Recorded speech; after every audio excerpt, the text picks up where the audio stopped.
Today is Friday, August 31st. It's the beginning of Labor Day weekend, 2007. And we are gathered here in Fishkill on the corner of Route 9 near 84.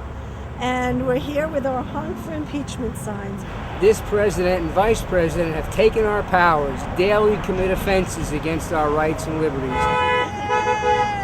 are conducting a hideous, destructive war, are breaking our laws, violating Congress, and need to be brought to account now.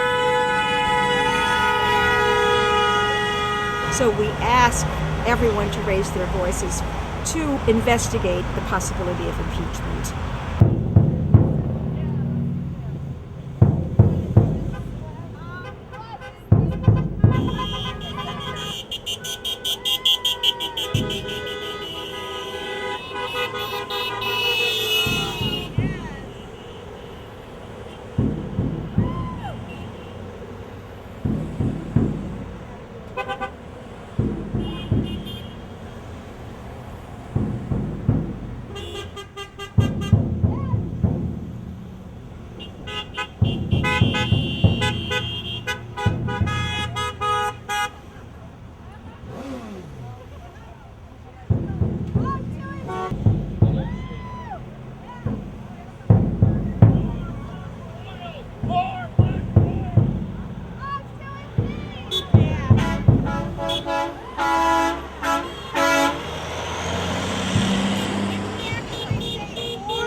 Bush and Cheney need to be held accountable for the lies and the crimes that they have perpetrated on the American people and on the world.